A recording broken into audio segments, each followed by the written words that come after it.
Welcome to Space Age Rabbit. So, today let's take a trip back in time and count down the top 10 shows of the 1967 1968 season. All right, so let's get right into it.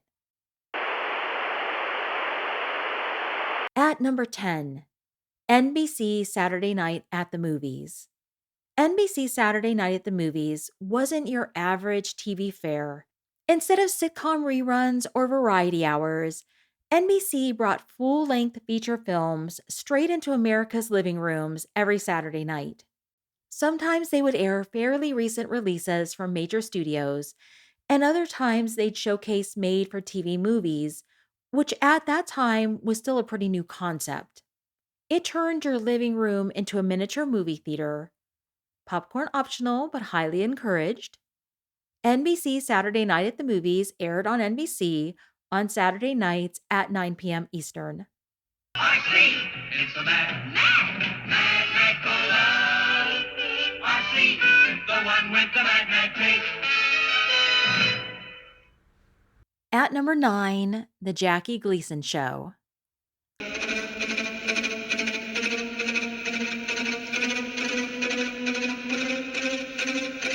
From the sun and fun capital of the world, Miami Beach, we bring you the Jackie Gleason Show.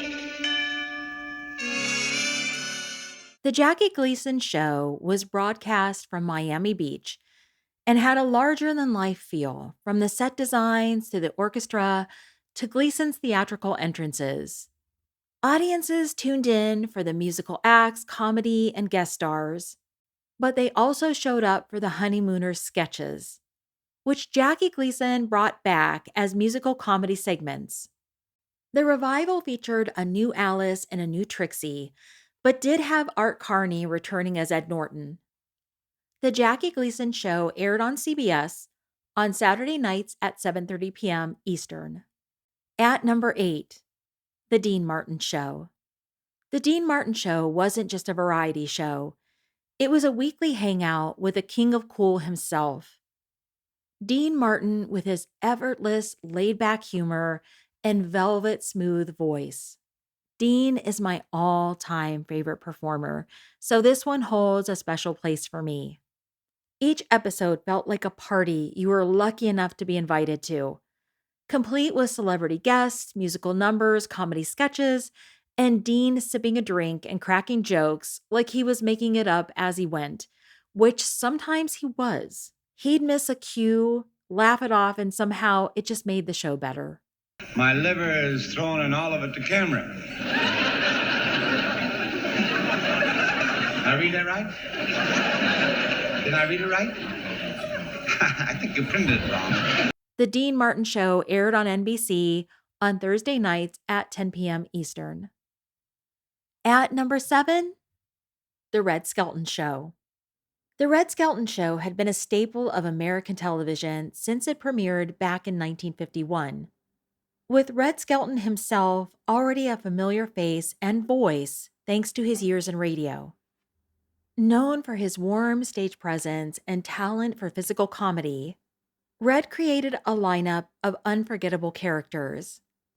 By 1967, Skelton had been entertaining audiences on TV for over 3 decades, and his popularity remained rock solid. Viewers felt like they knew Red, and tuning in felt like visiting an old friend who never ran out of stories or funny faces. The Red Skelton Show aired on CBS on Tuesday nights at 8:30 p.m. Eastern. And now numbers 6, 5, and 4 were actually all tied in the ratings. So first up, Bonanza. Bonanza took viewers to the rugged landscapes of Nevada, where the Cartwright family managed the Ponderosa Ranch. At the heart of the series was Ben Cartwright and his 3 sons. But by this point in the show's run, the eldest son, Adam, had been written out of the series. And this left younger sons, Hoss and Little Joe, to help their father take care of the ranch and tackle the nonstop parade of kidnappers, swindlers, and the classic Western troublemakers that always seemed to find their way to their door. Bonanza aired on NBC on Sunday nights at 9 p.m. Eastern. And tied with Bonanza is Family Affair. In Family Affair, Bachelor Bill Davis suddenly found himself the guardian of his brother's 3 orphan children, Buffy, Jody, and Sissy. And he had to figure out how to raise them in his sleek New York City apartment with the help of his loyal British butler, Mr. French. Bill's bachelor lifestyle gets turned all upside down. But over time, the bachelor, the butler, and the 3 children slowly grow into a close-knit family. And viewers kept turning in each week to watch that bond deepen. A makeshift family learning to love each other a little more one episode at a time. Family Affair aired on CBS on Monday nights at 9:30 p.m. Eastern. And tied with Bonanza and Family Affair is Gunsmoke. Gunsmoke premiered in the fall of 1955 and dropped viewers onto the dusty streets of Dodge City, Kansas, a frontier town where keeping the peace in the post-Civil War era was easier said than done.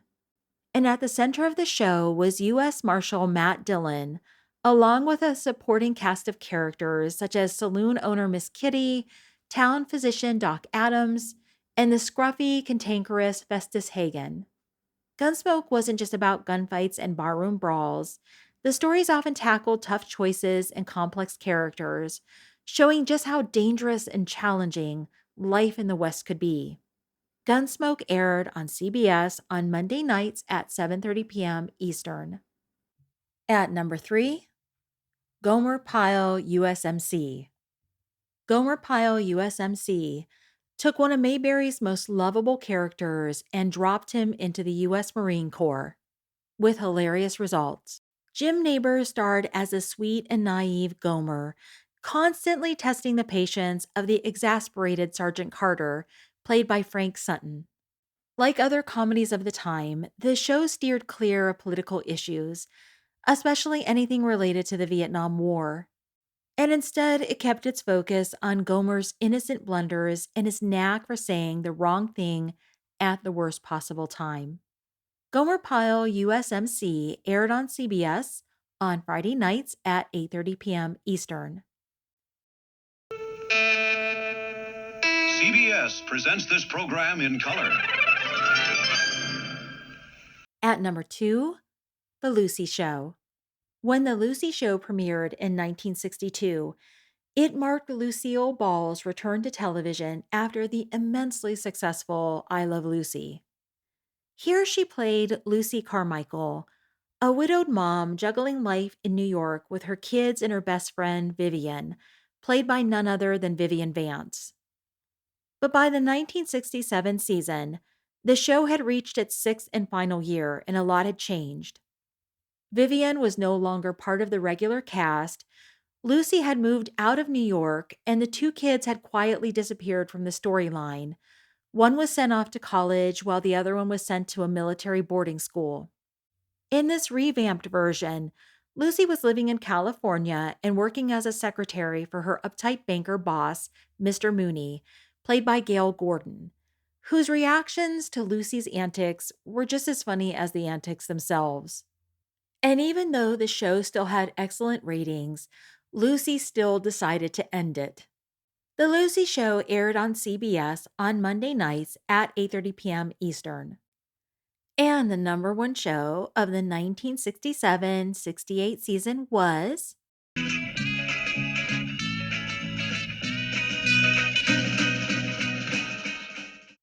The Andy Griffith Show. Ever since it first aired in the fall of 1960, The Andy Griffith Show delivered a steady dose of small-town charm straight into America's living rooms.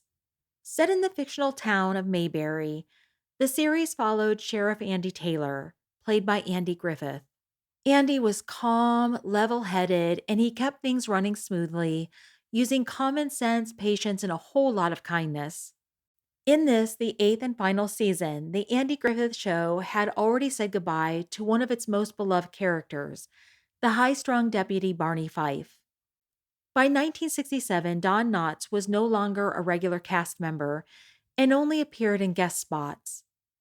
This season's episode, titled Barney Hosts a Summit Meeting, marked his final appearance on the show. And although The Andy Griffith Show remained a fan favorite, Andy chose to step away, leading to the spin-off Mayberry RFD, which continued the story without him.